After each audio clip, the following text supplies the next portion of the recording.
Je vais patienter quelques minutes pour attendre que nous ayons tous nos Bibles en main et être sur la même ligne lors de la lecture. J'aurai également besoin d'un bien-aimé qui va nous accompagner dans la lecture de la parole de Dieu. Nous allons donc lire dans le livre d'Hébreux. Nous lisons Hébreux, le chapitre 12. Nous prenons le verset 27 jusqu'à 29. Ces mots, une fois encore, indiquent le changement des choses ébranlées dans mes faites pour un temps, afin que les choses inébranlables subsistent. C'est pourquoi, recevant un royaume inébranlable, on donne des connaissances en rendant à Dieu un culte qui soit agréable, avec piété et avec crainte. Car notre Dieu est aussi un peu délivrant. Dieu bénisse la lecture de sa parole. Vous pouvez prendre place, je vous en prie.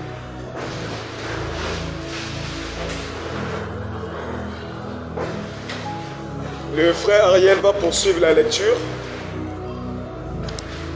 dans le livre de Lévitique 1, versets 1 à 4. L'Éternel appela Moïse de la tente d'assignation. Il lui parla et dit: parle aux enfants d'Israël et dis-leur, lorsque quelqu'un d'entre vous fera une offrande à l'Éternel, il offrira du bétail, du gros ou du menu bétail. Si son offrande est un holocauste de gros bétail, il offrira un mâle sans défaut. Il offrira à l'entrée de la tente d'assignation devant l'Éternel pour obtenir sa faveur. Il posera sa main sur la tête de l'holocauste. Il sera agréé de Moïse, Aaron et ses fils. Il sera agréé de l'Éternel pour lui servir d'expiation. Ok, prends Lévitique chapitre 3, versets 1 à 3.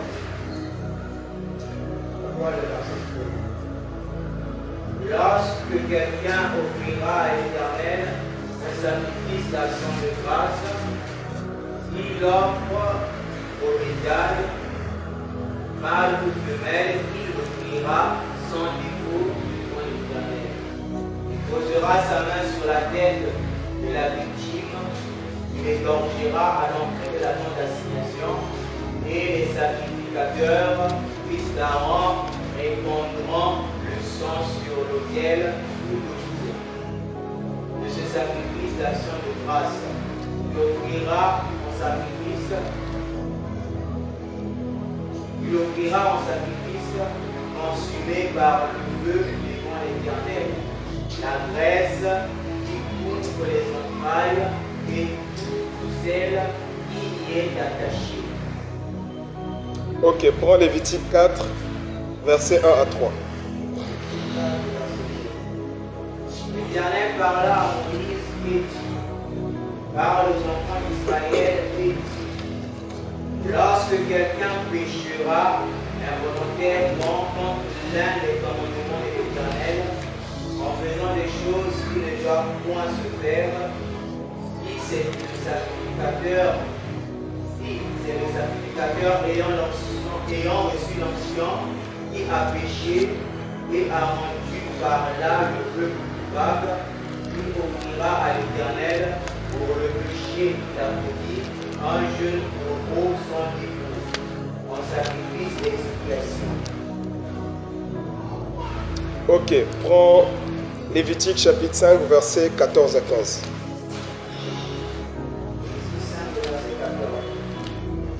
L'Éternel parla à Moïse et dit: lorsque quelqu'un commettra une infidélité et péchera involontairement à l'égard des choses consacrées à l'Éternel, il offrira en sacrifice de culpabilité à l'Éternel pour son péché un bélier sans défaut, pris du troupeau d'après ton estimation, en cycle d'argent, selon le cycle mensuel.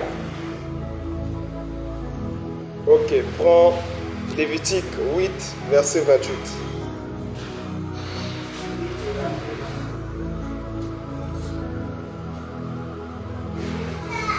Puis Moïse les ôta de leurs mains, et il les brûla sur l'autel, par-dessus l'holocauste. Ce fut le sacrifice de consécration. Ce fut un sacrifice consumé par le feu, d'une agréable odeur à l'Éternel. Que Dieu bénisse la lecture de sa parole. Que Dieu bénisse aussi le frère qui nous a accompagnés dans la lecture. Bien-aimés, ce soir, nous poursuivons notre enseignement. Et je préviens en avance le peuple de Dieu que nous allons beaucoup lire. Nous allons beaucoup lire parce que le contexte dans lequel nous rentrons, c'est un contexte qui demande beaucoup des Écritures, qui demande beaucoup de détails. Et là où nécessairement il y a besoin de détails, il faut les donner pour la gloire du Seigneur. Nous avons dit que notre thème est intitulé le culte. Et dans ce thème intitulé le culte, il y a plusieurs sous-thèmes. Nous avons fini avec le sous-thème de l'état du sacrificateur et l'état du sacrifice. Là, nous abordons sur un autre sous-thème. Et le sous-thème sera intitulé les différents types de sacrifices. Si nous sommes en train de donner des sous-thèmes relatifs au sacerdoce lévitique, c'est simplement pour garder cette image d'emprunt. Parce que c'est avec ce sacerdoce lévitique que nous sommes en train de faire comme une comparaison avec le sacerdoce royal. Est-ce que vous comprenez ces choses? Et la Bible dit que le sacerdoce lévitique, c'était l'ombre des choses à venir. Le sacerdoce lévitique, c'était un pédagogue qui nous conduisait à Christ. Donc, le sacerdoce lévitique, c'est un enseignant qui nous montre aujourd'hui, dans le sacerdoce dans lequel nous sommes, comment faut-il servir Dieu. Est-ce que vous comprenez ces choses-là? La seule différence, c'est que le sacerdoce lévitique était un sacerdoce imparfait, d'après Hébreu, qui dit que si le sacerdoce lévitique pouvait emmener à la perfection ceux qui participaient, on n'aurait plus besoin d'établir un nouveau sacerdoce. Donc nous avons dit que le sacerdoce, il ne faut pas que vous soyez embrouillés par le mot sacerdoce. Le sacerdoce, c'est simplement le service qui se faisait en honneur de l'Éternel dans le temple. Est-ce que vous comprenez ça? Donc, je peux aussi dire que là, nous sommes en train de servir Dieu ou encore d'accomplir un sacerdoce. Mais dans la Bible, il n'y a pas plusieurs sacerdoces, il n'y en a que deux. Le sacerdoce lévitique, d'après Aaron. Ça, c'est l'Éternel qui donne à Aaron, en quelque sorte. Il lui remet la paternité du sacerdoce lévitique. Et le sacerdoce lévitique peut encore être appelé le sacerdoce selon l'ordre d'Aaron. Là, quand on parle de l'ordre d'Aaron, ce n'est pas que c'est Aaron qui donne les ordres ou les instructions, mais en fait, le sacerdoce est lié à sa lignée. Est-ce que vous comprenez ces choses? Maintenant, le sacerdoce royal, ce n'est plus selon Aaron, ça devient selon l'ordre de Melchisédek. Alors que la Bible décrit Melchisédek comme celui qui n'a ni père ni mère, ni arbre généalogique.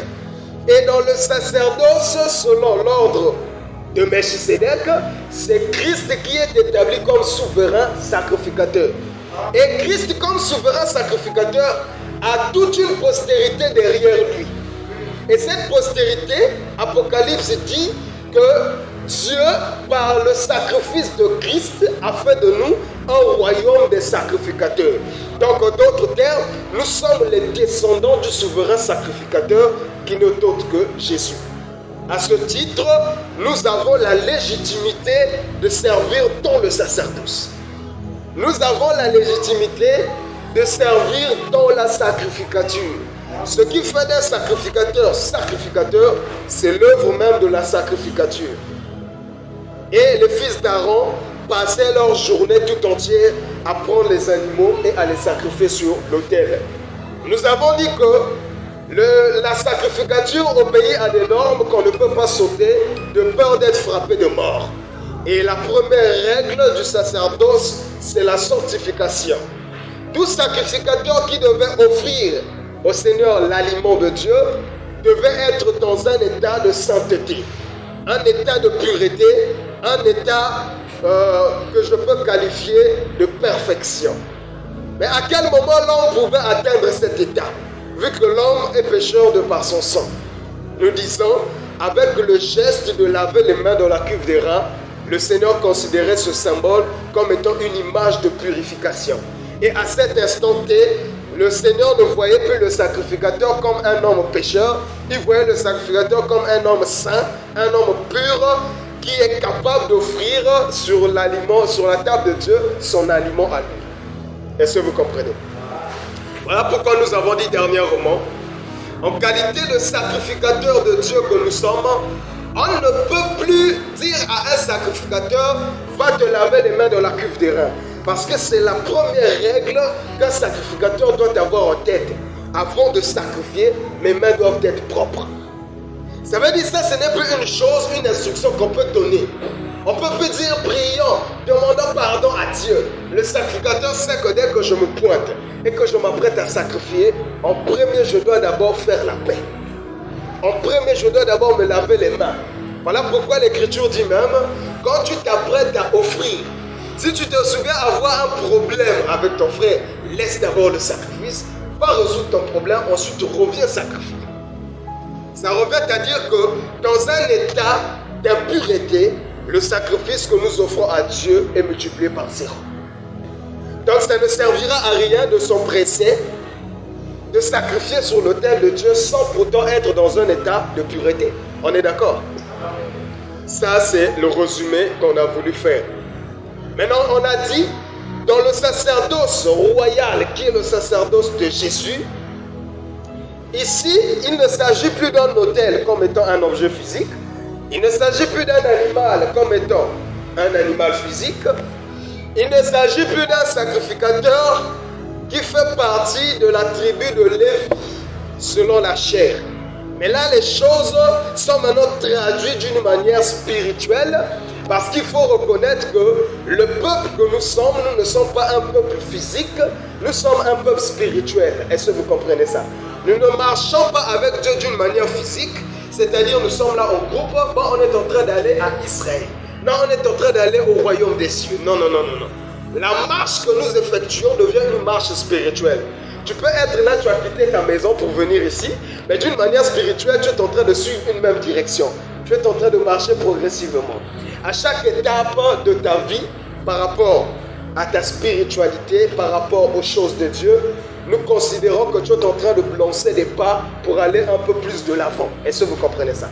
Donc du coup, on peut dire que ce n'est pas d'une manière physique que nous sommes au peuple de Dieu, mais c'est d'une manière spirituelle par une alliance de sang qui n'est autre que le sacrifice de Jésus à la croix. Ce qui nous donne cette légitimité de peuple de Dieu. Et c'est ça qui fait qu'aujourd'hui, nous puissions nous autoproclamer peuple de Dieu. Est-ce que vous comprenez ça? Et dans ce peuple de Dieu-là, d'une manière spirituelle, nous disons que notre sacerdoce, notre sacrificature devient sur un plan spirituel. C'est-à-dire dans le sacerdoce royal aussi, qui est le sacerdoce de Christ, il y a un autel. Mais ce n'est plus un objet. Est-ce que vous comprenez? L'autel en tant qu'objet devient le symbole d'un autre type d'autel. Est-ce que vous comprenez ça? L'animal devient un symbole d'un autre type d'animal. Donc nous aussi, dans le sacerdoce royal, nous offrons sur l'autel. Mais qu'est-ce que nous offrons? C'est quoi cet autel et qu'est-ce que nous offrons sur cet autel? L'Écriture nous fait comprendre que l'autel, c'est le cœur de l'homme. Ça revient à dire, tu ne peux pas prier Dieu si ton cœur n'est pas en accord avec Dieu. Et le sacrifice ici n'est plus un animal, ça devient l'œuvre même de la prière. Voilà pourquoi l'Écriture nous dit dans Hébreux 13, verset 15, offrant sans cesse à Dieu des sacrifices de louange, les fruits des lèvres qui confessent son nom. Là, Hébreu ne nous parle plus d'un animal qu'il faut mettre sur l'autel et mettre du feu. Hébreu nous dit que nous devons offrir sans cesse à Dieu des sacrifices de louange, les fruits des lèvres qui confessent le nom du Seigneur. Ça veut dire quand tu pries, quand tu loues Dieu, tu es en train de mettre sur son autel l'animal.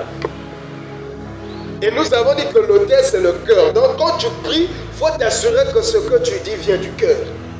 Voilà pourquoi Dieu a fait une reproche à Israël disant « Ce peuple m'honore des lèvres, mais leur cœur est éloigné de moi. » Est-ce que vous comprenez ces choses-là? Donc du coup, ici il ne s'agit pas de sortir des paroles, conjuguer des belles phrases, mais là il s'agit de dire des choses qui viennent du cœur. En ce net moment, quand tu le fais, le Seigneur considère que l'autel est là, bien établi, et tu es en train de faire l'œuvre de la sacrificature. Et en ce net moment, le sacrifice étant consumé peut produire une belle odeur devant le Seigneur et être exaucé devant Dieu. Je ne sais pas si on se fait comprendre. Maintenant, en donnant ces détails, dernièrement, c'est-à-dire le mardi, on a parlé des défauts qu'un animal peut avoir. Parce que quand nous avons lu dans le livre de Lévitique 21, la Bible dit ceci, que dit à Aaron, que Aaron dise à ceux de sa race de ne pas offrir sur l'autel de Dieu un animal avec des défauts corporels. Et l'Éternel dit, tout celui qui offrira sur mon autel un animal avec des défauts corporels ne sera pas agréé. Donc, nous comprenons par là que tu peux avoir un animal. Mais il faut te rassurer, est-ce que l'animal que j'ai entre mes mains est un animal sain ou cet animal a des défauts corporels? Est-ce que vous comprenez ces choses-là? Est-ce que l'animal que j'ai est bien portant ou l'animal que j'ai a des défauts? Et si nous disons que l'animal c'est la prière, les défauts corporels c'est quoi? On avait cité 6 points différents qu'on pouvait qualifier de défauts corporels, c'est-à-dire 6 points qui pouvaient faire que la prière ne soit pas exaucée par Dieu. Et ces 6 points, nous les avons cités. Ceux qui étaient là ont bénéficié. Mais nous disons, pour ceux qui n'étaient pas là, vous n'avez rien perdu. Rabattez-vous auprès de ceux qui étaient là. Il me reste peu de jours avec vous par rapport à mon planning de travail. Donc je me dis, revenir encore sur les faits qui ont déjà été évoqués nous fera perdre du temps. Donc pour ceux qui veulent avoir les détails sur les défauts corporels de l'animal, doivent se rabattre auprès de ceux qui avaient enregistré. Est-ce qu'on est d'accord? On peut avancer. Donc, quand tu te rassures que l'animal que tu es en train d'offrir est sans défaut corporel, là déjà c'est bon, parce que quand tu offres cet animal, elle sera agréable à Dieu parce qu'elle n'a pas de défaut. Et les défauts qui ont été cités, on a pas mal cité des choses. Il y a même des choses que nous citons dans nos prières qui viennent gaspiller la prière. Est-ce que vous comprenez? Tu ne peux pas prier et commencer à citer le nom des anges dans ta prière. Tu commences à sacrifier un animal qui a des défauts. Le nom des anges dans une prière vient gaspiller l'animal. Est-ce que vous comprenez? Quand nous prions Jésus-Christ seul dans la prière. Tu ne peux pas être là. Seigneur, je prie, envoie Gabriel, envoie Michael. Faites très attention. Surtout avec les anges. Vous devez savoir qu'il y a deux catégories d'anges qui existent. Il y a les anges de Dieu. Il y a des anges qui ont été chassés par Dieu et qui se retrouvent sur le monde des humains et qui ne sont plus de l'appellation des anges, qui sont appelés démons. Est-ce que vous comprenez ça? C'est-à-dire des anges bannis, des anges déchus. Et le diable de sa ruse, qu'est-ce qu'il fait? Il a une grande partie des noms de la Bible qu'il a attribués à ses anges. Le diable a un ange du nom de Gabriel. Il a un ange du nom de Raphaël, il a un ange du nom de Michael, il a un ange du nom de Pierre, donc un démon du nom de Pierre. Il a même un démon du nom de Melchisédek. Donc la moindre erreur que tu fais avec la Bible, avec tes prières, tu peux commencer à t'adresser à un démon. Est-ce que vous comprenez? Et on avait donné des écritures, la Bible dit qu'aucun homme sous une apparence d'humilité et avec un culte d'ange ne vous ravisse le prix du salut. Est-ce que vous comprenez? Et nous disons avec précision, Dieu ne nous a pas donné l'autorité sur les anges. Il ne nous a pas donné le droit de leur commander. Et d'ailleurs même les anges de Dieu n'obéissent pas aux hommes. Là où je suis, je ne peux pas commander à un ange. Gabriel, va à tel endroit, va donner un message. Michael, viens combattre ici pour moi. Ils ne vont pas m'obéir. Ils n'ont pas été conçus pour obéir aux hommes. Ils obéissent à Dieu seul pour nous. Est-ce que vous comprenez? Tout quand nous prions, au lieu de nous adresser aux anges, nous devons nous adresser à Dieu. S'il est lieu de parler de la protection, dit Seigneur, protège-moi. Et lui saura comment faire pour te protéger. S'il va dépêcher des anges pour ta protection, il enverra des anges te protéger. Parce que notre Dieu à nous se fait même l'honneur de nous protéger lui-même. Au lieu d'envoyer les anges, lui-même, il vient se prendre, il prend cette charge de nous protéger lui-même. Est-ce que vous comprenez? C'est des erreurs que presque tous ont commetté. Moi-même aussi, j'étais dedans. Seigneur, je place les anges à la porte. Ça, c'est le satanisme. Est-ce que vous comprenez? Plusieurs prient même, Seigneur, je prie pour mon ange gardien. Tu n'as pas d'ange gardien. Est-ce que vous comprenez? C'est le satanisme. Est-ce que vous comprenez ça? Il y a une branche magique où on enseigne aux gens comment se servir de leur ange gardien qui n'est autre qu'un démon. L'enfant de Dieu n'a pas un ange gardien. Tu n'as pas des anges à toi tout seul. Les anges que Dieu peut utiliser pour toi, il peut les utiliser pour un autre. C'est lui qui s'engage et c'est lui qui dépêche les anges qu'il veut. Est-ce que vous comprenez? Tout comme pour ta protection, il peut dépêcher un seul ange et cela te suffit. Tout comme il peut dépêcher toute une armée d'anges, toute une myriade d'anges. C'est lui qui décide tel qu'il veut d'agir comme il veut. Est-ce que vous comprenez ces choses-là? Pierre dans la prison, quand on l'a enfermé, les saints étaient en train d'intercéder pour lui. Dieu a envoyé un ange pour le sortir de la prison. Lorsque les compagnons de Daniel ont été jetés dans la fournaise, Dieu a envoyé un ange. Est-ce que vous comprenez? Quand Paul partait sur le chemin de Damas pour aller emprisonner et tuer les chrétiens de Damas, Dieu n'envoie pas un ange, il apparaît lui-même à Paul pour lui barrer le chemin. Est-ce que vous comprenez ça? Paul dit qui es-tu? Il dit je suis Jésus que tu persécutes. Est-ce que vous comprenez? Là, il n'est pas question d'envoyer un ange, c'est lui-même qui vient. Tout comme tu peux avoir un petit problème, tu pries le Seigneur, il vient lui-même. Tu as un problème qui demande de lui, il vient, il envoie les anges. Donc oui, on ne peut pas le cadrer, dire qu'à telle situation, là c'est lui-même qui doit apparaître parce que cette affaire, elle est grande. Regardez Élie et Élisée, entourés par toute une nation, des Assyriens, pour le tuer. Quand Élie dormait avec son serviteur, déjà la maison où ils étaient était encerclée. Élie ce jour-là devait laisser la vie.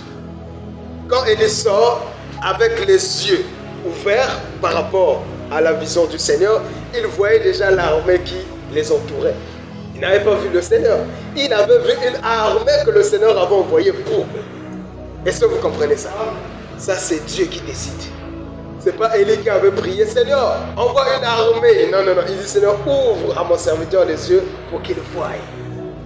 Et quand le Seigneur lui a ouvert les yeux, il a vu l'armée que Dieu avait dépêchée pour eux. Donc pendant qu'il y avait l'armée des Assyriens, une armée physique, Dieu avait déjà envoyé une armée invisible contre ces gens qui étaient venus combattre. Est-ce que vous comprenez ça? Ça, c'est le domaine de Dieu. Donc, il y avait pas mal de détails qui ont été donnés sur la prière, des choses qu'on inclut dans la prière et qui viennent gaspiller la prière, qui fait que Dieu ne nous exauce pas des années et des années parce que nous faisons mal les choses. Comme j'ai dit, on ne va pas revenir dessus, on va perdre du temps grave et le temps, on n'en a pas. Est-ce que vous comprenez? On va donc avancer. On avait vu les différents défauts qu'un animal peut avoir et qui peut empêcher au Seigneur de nous agréer. Maintenant, aujourd'hui, nous abordons sur les différents types de sacrifices. Et si nous disons que le sacrifice c'est la prière, donc nous voulons parler des différents types de prières. Si tu ne comprends pas cette notion, tu feras des années, Dieu ne va pas t'exaucer. Parce que la prière obéit à des normes. De même que les sacrifices ou la sacrificature obéissaient à des normes, de même la prière obéit à des normes. Vous allez voir, on a pris le temps de donner des écritures liées aux différents sacrifices. Le frère Ariel peut nous mettre ça au tableau, tous les 5 sacrifices. Et dans les détails, il n'y a pas un sacrifice qui était offert pareillement que l'autre. À l'exemple de l'Holocauste, vous allez voir que l'Holocauste était offert tout entier. L'Holocauste, on le prenait tout entier, on le mettait sur l'autel, ça brûlait, tout était à l'Éternel. Arrivé sur le sacrifice d'action de grâce, là le Seigneur va partager avec le sacrificateur. Il dit, prends la chair, donne-moi juste la graisse. Donc quand on apportait un sacrifice d'action de grâce, le Seigneur, on ne brûlait sur l'autel que la graisse. La chair partait en bouillon auprès des sacrificateurs. Le Seigneur dit, prenez, c'est pour vous. Moi, c'est la graisse. Mais c'est toujours un sacrifice consumé par le feu. Mais la manière de sacrifier change. Là-bas, dans le sacrifice appelé l'Holocauste, on prend en main sur l'autel, ça consomme tout entier. Dans le sacrifice d'action de grâce, il faut maintenant passer aux opérations. Prendre le couteau, enlever la graisse, détacher différentes parties et nous offrir de ce que Dieu avait demandé. Ça veut dire, si tu offres un sacrifice d'action de grâce en prenant tout l'animal et mettre sur l'autel, ça ne sera pas selon les normes de la sacrificature. Est-ce que vous comprenez? Et c'est ce que plusieurs sacrificateurs dans la grâce font. Ils mélangent les sacrifices et Dieu n'agrée pas, parce que chaque sacrifice doit être offert d'une certaine manière. Est-ce qu'on est d'accord? Et pour arriver déjà là où nous voulons arriver, on va prendre une écriture pour nous situer par rapport à la prière, montrer que de même qu'il y avait plusieurs sacrifices, il y a aussi plusieurs types de prières. Nous allons lire. Nous lisons Éphésiens.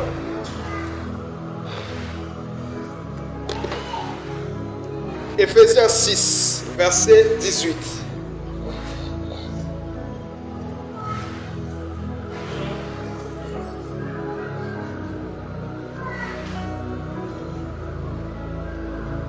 Faites un temps par l'esprit, sorte de prière et de supplication. Veillez à cela avec une entière persévérance. J'ai prié pour les saints. 9. Non, ça va, que 18. Vous pouvez répéter encore, s'il vous plaît? Faites en tout temps par l'esprit, une sorte de prière et de supplication. Veillez à cela avec une entière persévérance et priez pour tous les saints. Que Dieu bénisse la lecture de sa parole. L'Écriture dit quoi? Faites en tout temps toutes sortes de prières. Ça veut dire qu'il y a plusieurs sortes de prières. Est-ce que vous comprenez? Et nous disons, il y a plusieurs prières ou encore les différents types de sacrifices dans le sacerdoce lévitique font partie des différents types de prières. Mais dans la grâce, on a plus de sacrifices que dans le sacerdoce lévitique. On a plus de sacrifices que là-bas. Là-bas, ils n'avaient que 5 sacrifices consumés par le feu. C'est vrai qu'ils avaient aussi des offrandes consumées par le feu. Mais quand on parle des sacrifices, il n'y en avait que 5. Mais dans la grâce, on a plus de 5 sacrifices. Tu vois comment ton travail est grand. Maintenant, ces sacrifices-là, comment tu les gères? Comment tu les offres sur l'autel de Dieu? Est-ce que tu t'assures d'enlever la graisse quand tu donnes un sacrifice d'action de grâce? Est-ce que tu t'assures d'enlever la graisse et ne sacrifier que la graisse? Ou tu donnes l'animal tout entier? Point d'interrogation. Est-ce que quand tu donnes l'holocauste à Dieu, est-ce que tu enlèves certaines parties ou tu donnes en entier? Point d'interrogation. Ça veut dire qu'il faut que tu saches comment offrir chaque sacrifice. Est-ce que vous comprenez? Et sur l'autel, on mettait un seul animal à la fois. Est-ce que vous comprenez ça? On ne pouvait pas venir jeter l'holocauste. On prend l'action de grâce, on jette. On prend le sacrifice de culpabilité, on jette. C'était un processus. On offre l'holocauste. L'holocauste finit de consumer. On prend l'action de grâce. Ça finit de consumer. On prend le sacrifice de culpabilité. Est-ce que vous comprenez? Ça veut dire qu'on ne peut pas entasser différents sacrifices sur un même autel et commencer à consommer au même moment. Le mélange. Est-ce que vous comprenez? Vous devez bien saisir la notion. C'est ce qui fait que nous prions, nous puissions nous essouffler sans rien recevoir. Parce que notre Dieu ne siège pas dans le désordre. Est-ce que vous comprenez? Vous allez remarquer, nous allons citer deux grands sacrifices que nous offrons dans la grâce. Et ces deux grands sacrifices vont nous donner un accès libre aux différents sacrifices. Aujourd'hui, nous allons marier et le sacrifice en tant que prière et le sacrifice en tant que chant. Parce que nous disons, il n'y a pas que la prière qui constitue un sacrifice à Dieu. Le chant aussi constitue un sacrifice à Dieu. Est-ce que vous comprenez? Et s'il y a lieu de donner l'explication du chant, nous disons que le chant c'est la prière sous une forme musicale. Le chant c'est la prière sous une forme mélodique. Voilà pourquoi quand nous chantons, faisons très attention. Parce qu'en chantant, nous prions. Maintenant, quelle est la manière par laquelle tu chantes Dieu? C'est-à-dire quand tu chantes, dis-toi que tu pries. Quelle est la manière avec laquelle tu es en train de prier Dieu? Est-ce que vous comprenez ces choses-là? D'où celui qui chante doit obligatoirement connaître ce qu'il dit dans sa chanson. C'est comme si tu priais et tu ne savais pas ce que tu disais dans ta prière. Est-ce que cette prière pourra être agréée? Non. D'où quand nous chantons, il faut que chaque enfant de Dieu plonge dans le contexte du chant. Et nous disons, chaque sacrifice consumé par le feu dans le sacerdoce lévitique, nous disons que dans la grâce, dans le sacerdoce royal, ça correspond à chaque contexte de prière. Ici, nous ne parlons plus des sacrifices comme étant différents animaux, on parle maintenant des sacrifices comme étant différents types de prières que nous adressons à Dieu. Et ce qui fait que chaque prière se diffère d'une autre, c'est son contexte. Est-ce que vous comprenez ça? Et nous disons, il y a des prières d'action de grâce, il y a des prières de louange, il y a des prières d'adoration, des prières de supplication. Est-ce que vous comprenez ces choses-là? Des prières d'intercession, des prières de réclamation. Est-ce que vous comprenez ces choses? Maintenant, chaque prière a une manière par laquelle nous la prenons. Mais c'est le contexte qui fait que nous puissions définir que ça, c'est tel type de prière. Est-ce que vous comprenez? Aujourd'hui, si on posait la question aux chantres, quelle est la différence entre la louange et l'adoration? Les réponses seront catastrophiques. Premièrement, les chanteurs qui chantent sur le plan international, qui ont des clips, des albums, posent la question, c'est quoi la louange, c'est quoi l'adoration? La réponse reçue risquera de te décevoir. Et nous disons, quand l'enfant de Dieu ne connaît pas ces choses-là, c'est un danger. Est-ce que vous comprenez? Vous allez remarquer que ça fait des années et des années, des générations et des générations, qu'on a déformé le culte même. Et nous avons perdu les vraies valeurs. Si je pose la question, la différence entre la louange et l'adoration, c'est quoi? Les réponses que je vais recevoir me décevront. Et je crains, je doute fort que je trouve la bonne réponse. Parce que c'est déjà un système, pas seulement qui nous atteint nous, mais qui affecte presque la majorité des églises. On est allé sur une base farfelue et on a mis ça dans la tête que c'est comme ça. Le chant te dira, l'adoration c'est des chansons douces. Des chansons un peu, tu vois. Et la louange, c'est le chauffer. On est d'accord ou pas? Non, soyons sincères, lesquels qui croient que cette définition, c'est la bonne? C'est-à-dire l'adoration, c'est des chansons douces. Et la louange, c'est le chauffer. Lesquels qui croient que c'est comme ça? Et soyons sincères, on va avancer. Lesquels qui croient que c'est comme ça? Que l'adoration, c'est doux, la louange, c'est chaud. Ok, j'ai deux personnes, donc le reste ont leur définition. D'accord. Nous disons que c'est pas la vitesse, le rythme qui fait que l'adoration soit une adoration et que la louange soit une louange. Parce qu'avant d'abord de parler de la louange en tant que chant, de parler de l'adoration en tant que chant, nous avons d'abord l'adoration en tant que prière. Et nous avons la louange en tant que prière. Est-ce que quand j'adore Dieu dans ma prière, est-ce que je suis doux? Est-ce que quand je loue Dieu dans ma prière, est-ce que je suis chaud? Est-ce que vous comprenez ça? Ce qui fait que j'adore Dieu, c'est les paroles que je sors. Et ce qui fait que je loue Dieu, c'est les paroles que je sors. Donc c'est le contexte qui sort de ma bouche qui définit ce que je fais. En fonction du contexte, on pourra dire que le frère a tort. Et en fonction du contexte, on pourra dire que le frère loue. De même aussi dans le chant, ce n'est pas le rythme qui définit une louange ou une adoration, mais c'est son contexte. Il y a des chansons qui sont vraiment chauffées, mais qui ne sont pas des louanges, qui sont des adorations. Et il y a des chansons très douces qui ne sont pas des louanges, qui sont des adorations. Est-ce que vous comprenez ça? Ça veut dire là, on est en train de renverser un édifice, une construction, un gratte-ciel élaboré ou construit depuis des années et des années. Ce gratte-ciel tombe aujourd'hui. La compréhension des enfants de Dieu doit être lavée. Est-ce que vous comprenez ça? C'est quoi l'adoration? C'est quoi la louange? Nous avons déjà écarté la définition du chauffé et du doux. L'adoration, ce n'est pas le doux. La louange, ce n'est pas le chauffé. L'adoration, c'est un contexte. La louange, c'est un contexte. Et en dehors de l'adoration, la louange, il y a l'action de grâce. Il y a la supplication. Il y a la prière d'intercession. Donc, de même qu'il y a une prière d'intercession, il y a des chants d'intercession. De même qu'il y a des prières de supplication, il y a des chants de supplication. De même qu'il y a des prières d'adoration, il y a des chants d'adoration. Est-ce que vous comprenez? Donc les chants vont dans le même contexte que la prière, parce que nous avons dit que le chant, c'est la prière sous une forme musicale.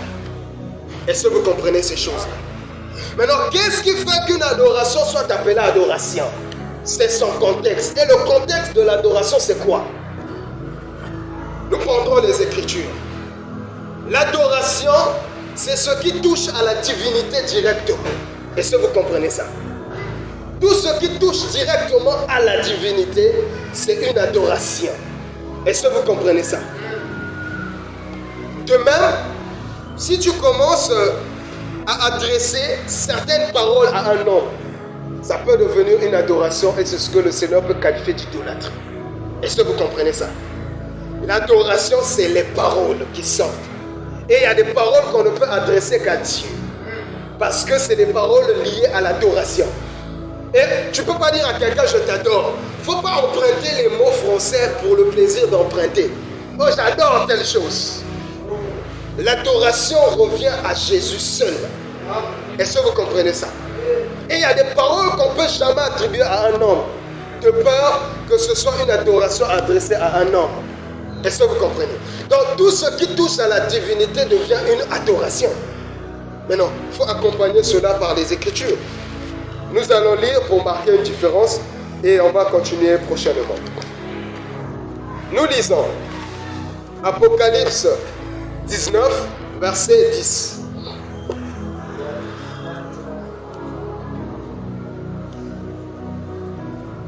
Et je tombais à ses pieds pour l'adorer. Prends depuis le verset 9 et puis 10, s'il te plaît. Et l'ange me dit, et puis, heureux ceux qui sont appelés au festin de noces de l'agneau.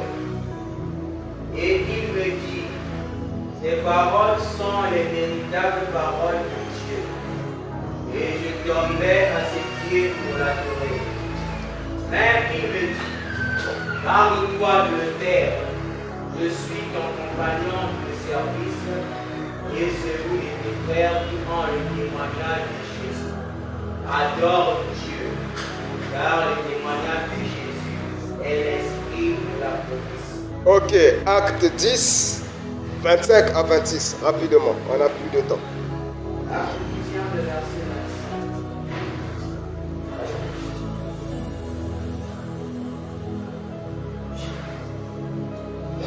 Lorsque Pierre entra, Corneille était allé au-devant de lui, tomba à ses pieds et se prosterna.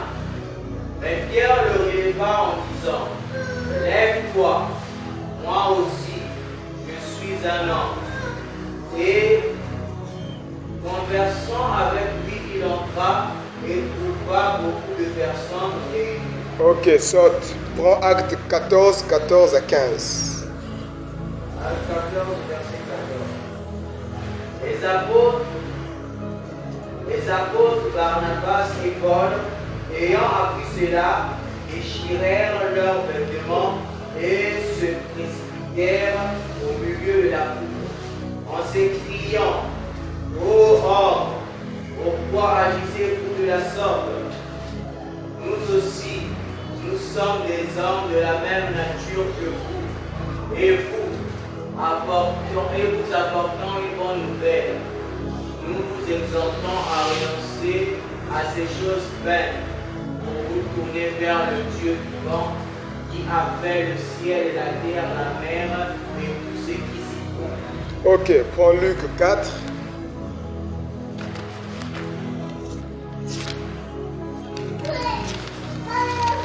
Prends d'abord le verset 1 et puis on va sauter. Jésus, rempli du Saint-Esprit, revint du Jourdain et il fut conduit par l'Esprit dans le désert. Ok, prends le verset 5.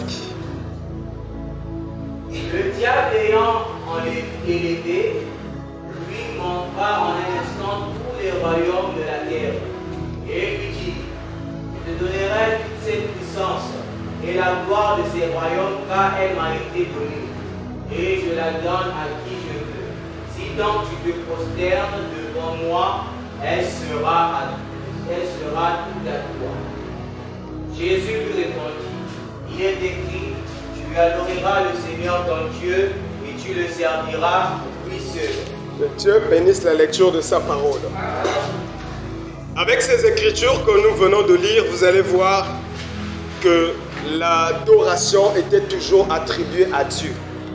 Quand Jean s'est prosterné devant l'ange qui lui montrait la vision du Seigneur, l'ange lui dit, garde-toi de le faire, adore Dieu seul. Lorsque Paul, Barnabas, ils ont accompli des miracles, là où ils étaient dans leur mission évangélique, les hommes qui avaient vu ce miracle voulaient les adorer, et ils ont déchiré les vêtements, ils ont dit, gardez-vous de le faire. Est-ce que vous comprenez ça? Quand Pierre arrive chez Corneille, Corneille se prosterne, Pierre dit, garde-toi de le faire. Donc vous allez remarquer que chaque fois, quand il s'agit de l'adoration, les hommes déclinent parce que l'adoration doit revenir à Dieu seul. Et quand le diable apparaît devant Jésus, il lui demande de se prosterner et de l'adorer. Et Jésus reprend qu'il est écrit, tu adoreras le Seigneur, ton Dieu, lui seul, et tu le serviras lui seul. Est-ce que vous comprenez? Donc nous disons que l'adoration est réservée à Dieu seul. Est-ce que vous comprenez ces choses-là? Et la Bible dit dans l'Apocalypse que les 24 vieillards ont enlevé leur couronne, ils se sont prosternés en jetant leur couronne et en adorant Dieu en disant, tu es digne. Est-ce que vous comprenez ça? C'est-à-dire, l'adoration est liée aux paroles qu'on adresse à Dieu. Est-ce que vous comprenez? Tout ce qui touche à la divinité est une adoration. Tu es. Dès lors que tu démarres la phrase par tu es, sache que tu es en train d'adorer. Est-ce que vous comprenez ça? Et la louange, cette fois-ci, c'est une affaire d'œuvre. C'est vanter, c'est faire les éloges des œuvres. Est-ce que vous comprenez? Et dans la Bible, vous verrez, le mot louange est attribué même aux hommes. Même aux hommes, on était en train de louer David parce qu'il avait tué plus que Saül. Et ça, ce n'est pas un problème parce que le mot louange parle juste des œuvres qu'on est en train d'éloger. Donc quand on parle de la louange qu'on adresse à Dieu, c'est-à-dire on est en train de faire les éloges des œuvres de Dieu. Nous sommes en train d'éloger les œuvres de Dieu, ce qu'il a fait, ce qu'il a accompli. Est-ce que vous comprenez ça? Quand tu l'élèves pour la vie qu'il t'a donnée, tout ce que tu reconnais être œuvre de Dieu, tu es en train de le louer. Est-ce que vous comprenez ça? Ça, c'est les deux grands sujets ou les deux grands sacrifices que les enfants de Dieu doivent avoir en tête. Et le reste, ce sont les détails.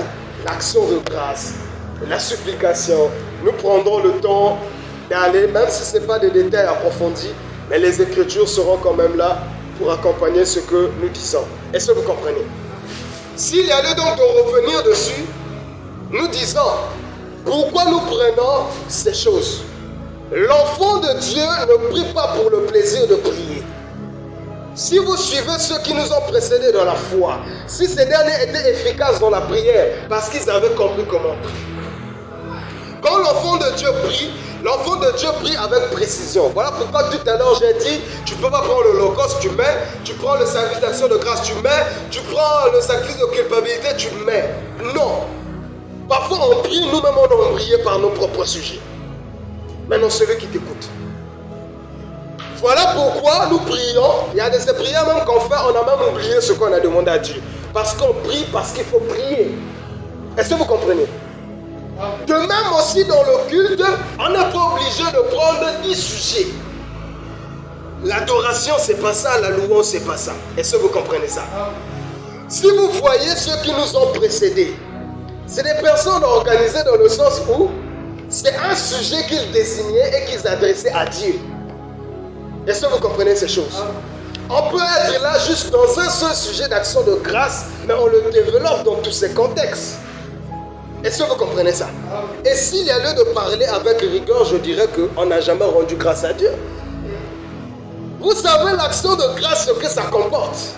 Est-ce que tu sais que s'asseoir, c'est un sujet d'action de grâce? Il y a des gens à cause d'une difformité corporelle ne peuvent pas s'asseoir, juste allongés. Est-ce que vous comprenez? Toi tu es assis, c'est un sujet d'action de grâce. Va à l'hôpital, c'est là où tu comprendras que il y a des sujets bizarres. Hein? Quelqu'un qui prie, qui dépêche un groupe d'intercesseurs, priez pour moi que j'ai le gaz. Pour sortir de l'hôpital parce que j'ai été opéré. Toi tu en as un gogo. C'est même pas un sujet pour toi parce que je te dis, est-ce qu'on peut prier pour ça? Mais il y a quelqu'un qui a un cancer pour ça parce que sa sortie de l'hôpital on dépend. Est-ce que vous comprenez ça? Tu pries, tu te plains, Seigneur, je n'ai rien à manger. Mais il t'a fait grâce d'avoir un petit poisson avec un gros manioc. Tu es en train de manger. À l'hôpital, il y a des gens, on leur emmène des poissons, yaourts, ils n'arrivent pas à manger. Il n'y a pas d'appétit. Il y a des hommes riches, frigo plein, congélateur débordant. Il n'a pas l'appétit. Il est obligé d'acheter des médicaments, des super appétits, ainsi de suite, pour manger. Toi, tu as l'appétit gratuit. Est-ce que vous comprenez? C'est un sujet d'action de grâce. Il y a des sujets qu'on n'a jamais mis dans nos prières parce qu'on se dit, c'est pas un sujet. Mais on oublie que c'est une grâce qui nous est faite. Quand la Bible parle des bontés de l'Éternel qui se renouvellent, c'est-à-dire tout ce que tu as eu aujourd'hui, demain, il va renouveler. Est-ce que vous comprenez? Donc, il renouvelle le souffle, il renouvelle la santé, il renouvelle l'appétit, il renouvelle ceci. Voilà pourquoi de ces jours, tu te réveilles, il n'a pas renouvelé l'appétit. Mais le reste, tu en as. Tu te réveilles, il n'a pas renouvelé la santé, tu te réveilles, tu es malade. Et il y a des gens qui se réveillent, Dieu n'a pas renouvelé le souffle, il a la morgue. Est-ce que vous comprenez? Donc, dans le moindre détail, le Seigneur renouvelle. D'où, quand nous rendons grâce à Dieu, cet détail doit vous figurer dans l'action de grâce. Mais tu vas prendre combien d'heures? Parce que la prière, ce n'est pas une course. Que forcément, on doit mettre tous ces sujets-là à l'intérieur. La Bible dit, le Seigneur sait de quoi vous avez besoin avant de parler. Donc si on prend le temps, on passe tout le kit dans un sujet d'action de grâce, ça ne veut pas dire qu'on a perdu quelque chose. Ah Seigneur, on n'a même pas prié pour nos vies, il sait. Et en priant pour l'action de grâce, lui dans sa souveraineté peut exaucer ce que vous n'avez pas sorti de vos bouches. D'où le président du culte a un sujet. Lui aussi il a des thèmes comme le prédicateur. Est-ce que vous comprenez? Le président du culte a des thèmes comme le prédicateur. Le thème peut être le thème de supplication. Et ça doit aller de pair avec les chants. On est dans un sujet de supplication, les chants Azalite, Yesu Azali Awa. On ne chante pas pour faire le mariage des chants. Que ce chant-là, après ce chant-là, le chant qui vient, ça se marie bien. On chante par contexte. Si le contexte est l'action de grâce, les chants doivent être des chants d'action de grâce. On ne va pas les marier parce que ça a le même rythme, on les marie. Ça dit autre chose, ça dit autre chose, c'est un désordre. Azalite, Yesu, Azali, Awa. C'est deux contextes différents. Mais comme ça se marie bien, on marie. On quitte là, on saute. Olingo Yangana, Yesu. On quitte, on saute. Limbisanga. On ne comprend plus en réalité. Bon, qu'est-ce qu'on est en train de dire? Parce que si le chant c'est une prière, qu'est-ce que tu dis? Est-ce que vous suivez? Tous les chantres doivent être bien formés et ils doivent bien travailler de façon à faire un travail de qualité. Est-ce que vous comprenez? Et nous disons une autre chose très capitale que tous devons noter. Ça peut même nous induire dans le péché. Le chant ne nous appartient pas. Quand on chante, on s'adresse à Dieu. Le chant, c'est une prière. Quand on chante, on s'adresse à Dieu. Il n'y aura donc pas quelqu'un qui viendra dire c'est pour Dieu. Est-ce que vous comprenez? Ce chant-là est adressé à Dieu. Et les paroles qui sont dites, si c'est au nom de Dieu, Dieu agrée.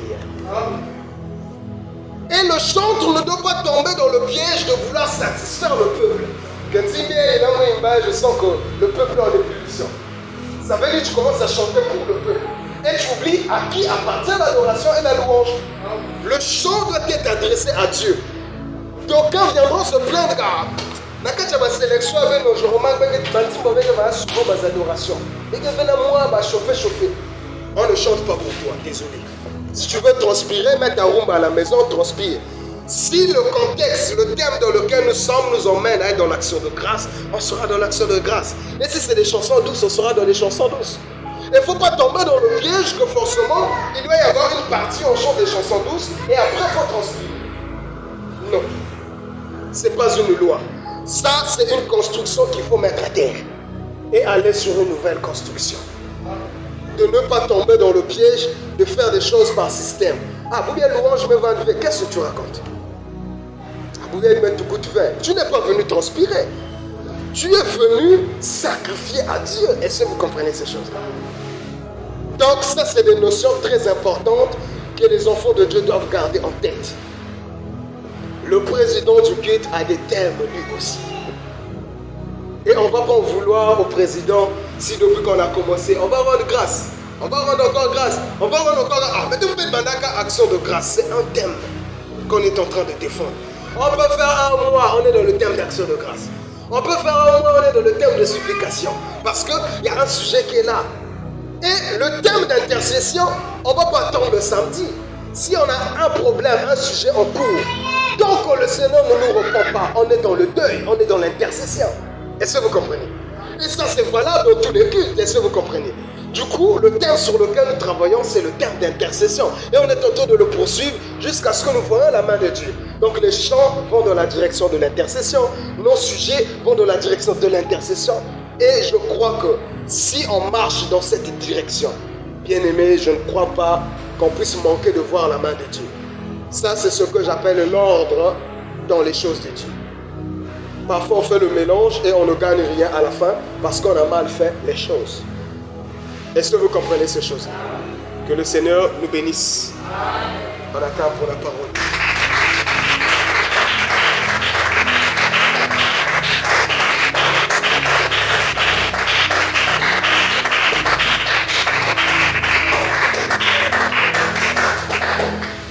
Bien-aimés, prochainement, avec l'appui des Écritures, nous allons nous lancer sur le détail, sur ces différents sacrifices pour aider les enfants de Dieu à bien faire les choses, à bien prier. Quand on rend grâce à Dieu, comment bien rendre grâce au Seigneur. Quand on est dans des prières d'intercession, comment prier de façon efficace dans l'intercession, et ainsi de suite. Les détails seront donnés si Dieu nous garde en vie et s'il nous donne aussi la disposition. Nous allons donc prier selon ce que tu as noté, selon ce que tu as compris du Seigneur. Et si tu t'es retrouvé aussi à l'intérieur comme étant une personne qui faisait mal les choses, tu vas prier le Seigneur, dire j'ai compris et fais-moi grâce de faire dorénavant les choses convenablement comme tu le veux. Prions au nom du Seigneur Jésus-Christ.